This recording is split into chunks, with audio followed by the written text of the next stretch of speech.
Bonjour, donc on va vous parler dans cette session et vous présenter quelques informations supplémentaires sur la SNOMED côté NRC. Donc on va commencer par un rapide rappel sur ce qu'est le NRC, quel est le cas d'usage, quels sont les cas d'usage CISIS pour la SNOMED, qu'est-ce que le CISIS déjà. Et ensuite on ira un peu plus en profondeur sur l'aspect licence, l'aspect traduction et l'aspect publication qui entoure la SNOMED, avec un petit détour sur le SMT, le serveur multi-terminologie, qui est la plateforme qui nous permet de distribuer les différentes terminologies utilisées en France. Et on finira par quelques liens utiles. Donc, depuis octobre dernier, la France est devenue officiellement membre de la SNOMED internationale, et donc l'ANS est devenu l'ENRC français. Donc, le NRC, ça signifie National Release Center, c'est le centre de distribution nationale.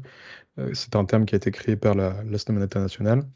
Et donc chaque NRC dans son pays respectif va servir de point de contact, de représentant officiel de la SNOMED dans son pays, et de représentant officiel de son pays dans la gouvernance SNOMED. Donc l'ANS est le point de contact officiel français pour la SNOMED-CT. C'est nous qui gérons et distribuons les licences et la terminologie. On s'occupe des retours utilisateurs, de la formation de l'écosystème, de la traduction, de la création de contenu national, et on verra un peu plus là-dessus tout à l'heure. On s'assure de la conformité des déploiements vis-à-vis des standards ANS et SNOMED, et on s'occupe de contribuer ou d'orienter l'écosystème vers différents groupes de travaux SNOMED, que ce soit des groupes de travaux métiers ou des groupes de travaux techniques. On souhaitait vous faire un rappel sur ce qu'est le CISIS et vous présenter les différents cas d'usage CISIS. Ça permet d'avoir une image globale de ce qui est utilisé dans l'échange de données, même si des utilisations autres que dans le cadre des échanges de données sont possibles. Donc le CISIS, c'est le cadre d'interopérabilité des systèmes d'information de santé. C'est lui qui va fixer les règles d'échange de données entre différents acteurs de la santé, du médico-social et du social. Donc le CISIS va définir des specs syntaxiques, la structure et le format des données, et des specs sémantiques, les jeux de valeurs et les terminologies de référence. Il est vraiment construit avec l'écosystème. Il y a des concertations qui ont lieu pour sa construction via les professionnels de santé, les éditeurs, etc. Et lorsqu'il est enrichi, c'est via des cas d'usage qui sont remontés du terrain, remontés des utilisateurs. L'objectif, c'est vraiment que ça corresponde à votre besoin à vous. Au-delà de la création d'un cadre pour l'échange de données, l'objectif du CISIS, c'est vraiment de faciliter la coopération entre les différents acteurs de la santé, du médico-social et du social. Donc on a parlé de spécifications syntaxiques, notamment de terminologie de référence. Comment est-ce qu'on fait pour choisir une terminologie de référence pour un cas d'usage donné?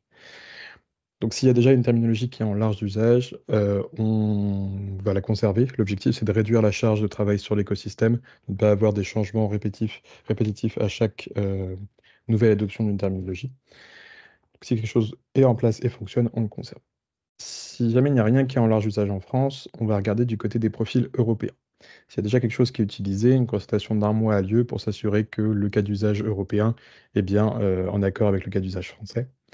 Et s'il n'y a rien qui est utilisé ou recommandé, en tout cas côté européen, l'ANS va étudier et faire des propositions de terminologie. Il y aura ensuite une constatation pendant 2 mois et l'écosystème pourra faire des retours sur leurs différents besoins. Est-ce que telle terminologie répond plus ou non? Puis une adoption d'une des terminologies aura lieu. L'objectif, c'est vraiment de s'assurer que le choix de la terminologie est fait avec une vision assez claire du besoin de l'écosystème et que la terminologie y réponde au mieux. Et si jamais la terminologie qui est adoptée n'était pas recommandée côté européen, il peut y avoir une remontée, une proposition d'usage de cette terminologie à l'échelle européenne. Aujourd'hui, les cas d'usage de la SNOMED-CT en France dans le contexte du CIVIS, ce sont les suivants. L'anatomie, avec les organes, la latéralité, la topographie des voies d'abord, etc. On va retrouver l'identification des micro-organismes dans le contenu de biologie.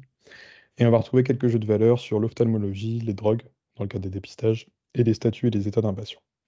Donc là, c'est vraiment les cas d'usage dans le cadre de l'échange de données. Si vous souhaitez utiliser la SNOMED-CT en interne pour l'analyse de données, pour de la recherche, vous êtes évidemment libre de l'utiliser euh, pour n'importe quel cas d'usage qui vous semble pertinent.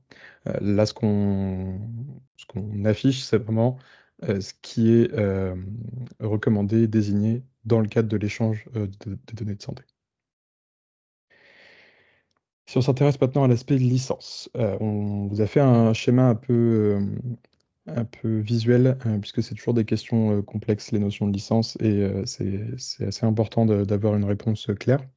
Donc la première question qu'il faut se poser, c'est pourquoi est-ce que j'ai besoin de la SNOMED-CT?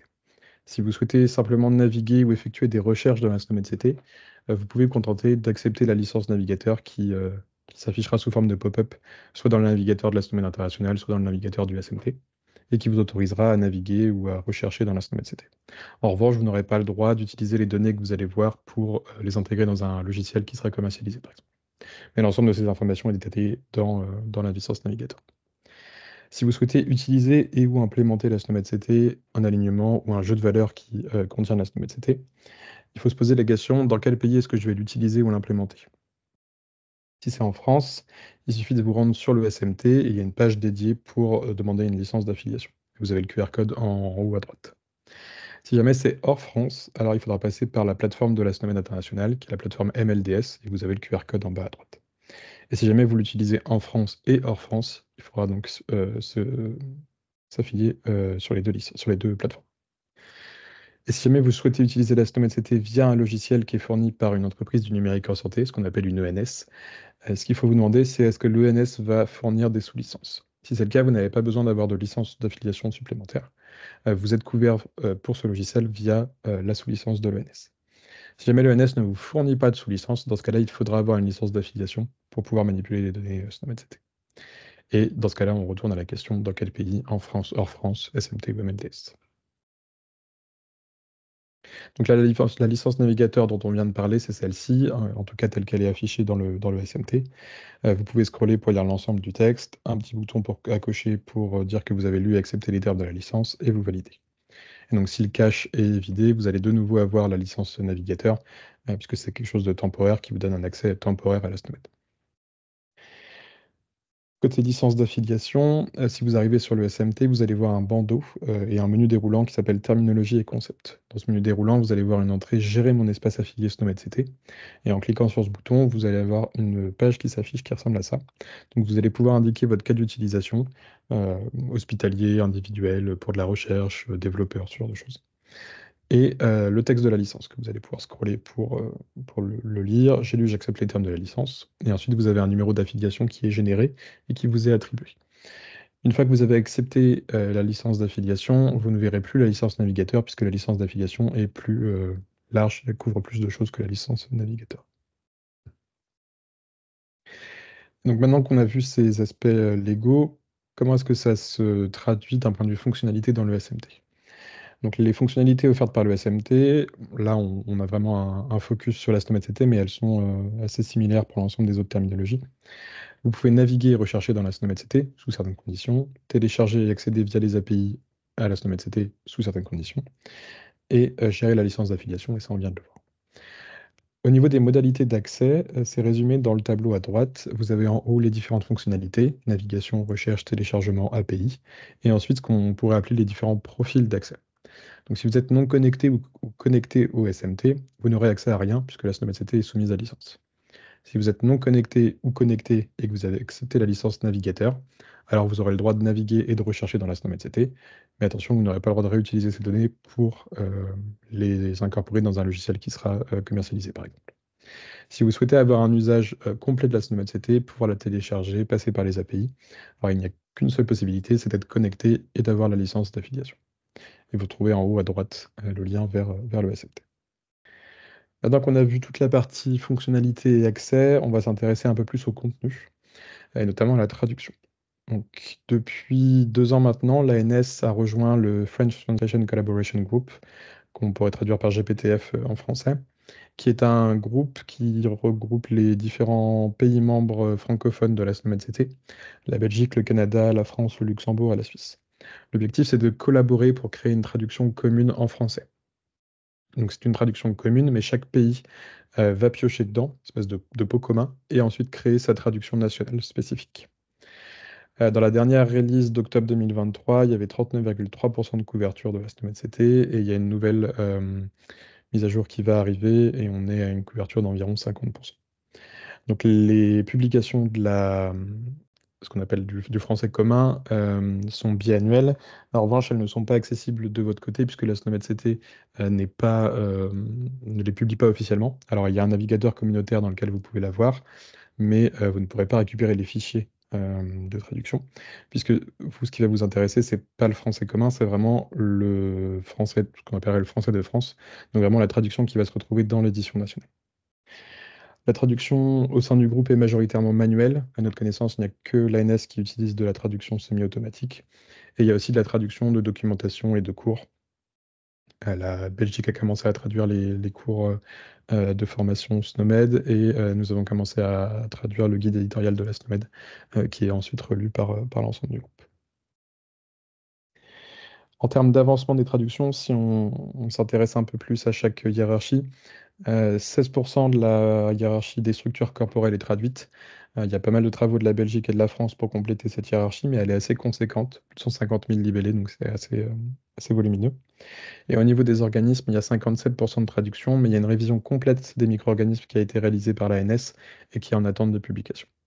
Là, c'est vraiment sur les hiérarchies au global. Par contre, en ce qui concerne les jeux de valeur, tout ce qu'on vous a montré tout à l'heure côté CIS, les jeux de valeur sont entièrement traduits. Parce que ça, c'était la priorité, c'était ce qui allait être utilisé euh, dans le cadre du CIS, dans le cadre du Ségur, dans l'utilisation quotidienne pour l'échange de données.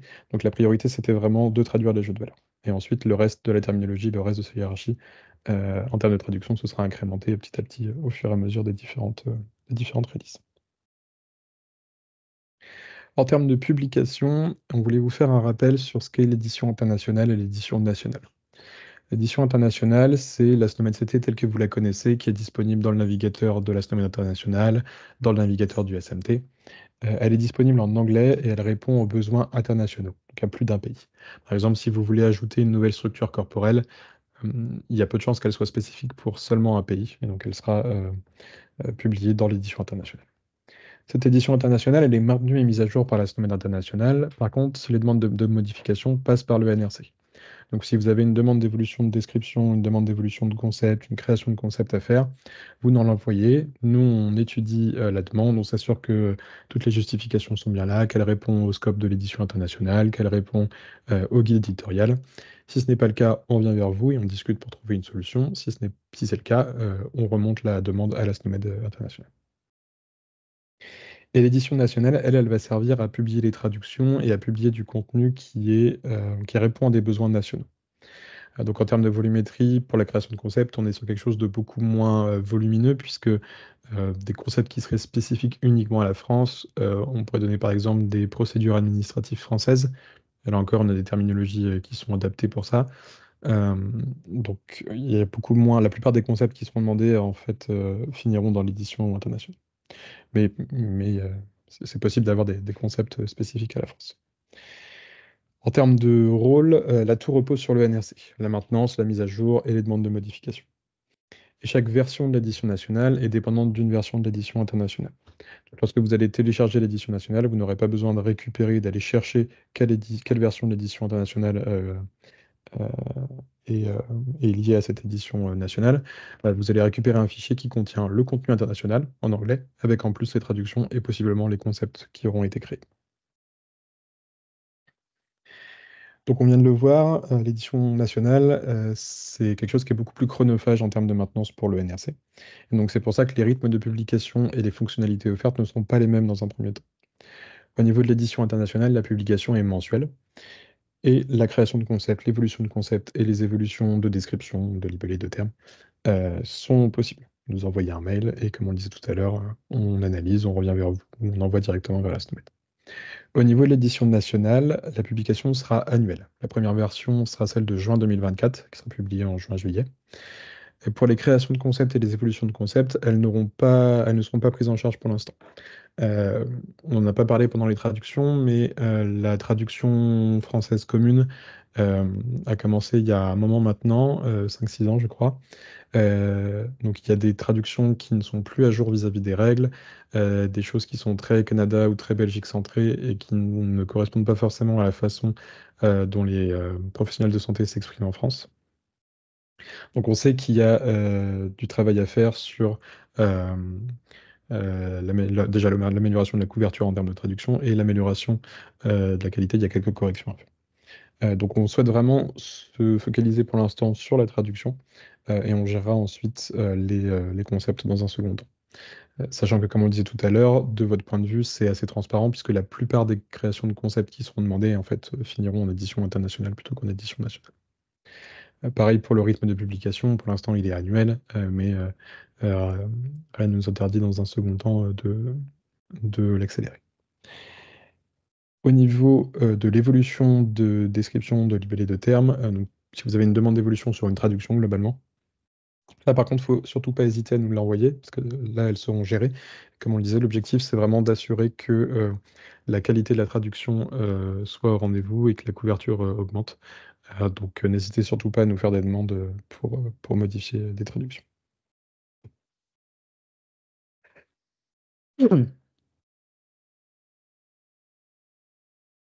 Donc là, vous avez une représentation de ce que vous allez voir si vous êtes sur le SMT et que vous cliquez sur la page de l'ASNOMED, de l'édition internationale de l'ASNOMED CT. Donc comme sur toutes les autres terminologies, vous allez avoir un tableau des métadonnées avec différentes informations, la description, le numéro de version, etc. À droite, vous avez tout un panel avec différentes informations. Vous allez retrouver l'archive contenant la terminologie SNOMED, et on reviendra un peu plus sur ce qu'il y a dedans dans la slide suivante. La fiche détaillée, donc, dans laquelle vous allez trouver pas mal d'informations sur la SNOMED CT, dans quelle langue elle est disponible, quels sont les moyens euh, quelles sont les différentes hiérarchies utilisées en France, une présentation rapide des différentes hiérarchies, etc.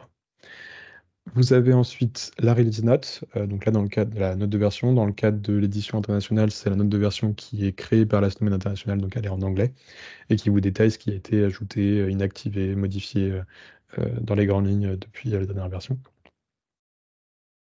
Ensuite, vous avez quelques liens, un lien vers le site de la SNOMED internationale, un lien vers le navigateur du SMT, et différents alignements mettant en jeu la SNOMED CT. Et enfin, en haut à gauche, vous avez un petit bouton un petit bouton flux RSS. C'est assez important, ça vous permet d'être notifié à chaque fois qu'il y a une nouvelle mise à jour de la SNOMED CT. C'est assez important puisque dans la licence d'affiliation, il y a une section qui indique que les affiliés, lorsqu'il y a une nouvelle mise à jour de la SNOMED CT, ont une centaine de jours pour mettre à jour leur système. Donc c'est assez important que vous soyez mis au courant de quand est-ce qu'il y a une nouvelle mise à jour. Sachant que l'édition internationale est mise à jour mensuellement et qu'il y a un nombre assez conséquent de modifications à chaque version. Donc même d'un point de vue métier, c'est assez intéressant de se tenir au courant. Et enfin, si vous êtes toujours sur le SMT, que vous allez sur le navigateur et vous cliquez sur un concept, donc généralement à gauche, vous avez une vue un peu taxonomique de la SNOMED CT, mais je ne l'ai pas mis sur ma capture d'écran. Si vous cliquez vraiment sur un concept, vous allez avoir l'ensemble de ces informations-là. Alors certaines ne sont pas disponibles pour des concepts, puisque par exemple, tous les concepts n'ont pas de définition, qui est la dernière ligne là, du tableau. Donc vous n'aurez pas forcément de ligne définition. Et tous les concepts ont un URI de concept. On va retrouver aussi l'identifiant du concept, ce qu'on appelle le SCT-ID. Pareil, tous les concepts en ont une. Le FSN, donc le terme principal, c'est le terme qui représente de façon non ambiguë le concept. Il peut être très verbeux et assez différent de la façon dont s'expriment les praticiens. De toute façon, lui, il n'est pas amené à être utilisé dans l'échange de données. Son rôle, c'est vraiment de définir, de donner une définition textuelle du concept. C'est d'ailleurs pour ça que le groupe francophone a décidé de ne pas traduire les FSM, qui resteront en anglais. Pour chaque langue, vous avez un terme préféré. C'est lui en général qui est utilisé pour l'échange de données. Et vous pouvez avoir entre 0 ou n'importe quel nombre de synonymes, ce qu'on appelle des synonymes acceptables, qui sont une autre façon de représenter le concept. Vous allez avoir ensuite une suite, une liste de parents, donc il y a des liens cliquables qui va vous ramener vers la page différents parents. Les statuts de définition, je ne vais pas revenir là-dessus, ce sera détaillé plus tard dans la journée Data Scientist. Euh, c'est ce qui permet de savoir si un concept est défini ou primitif.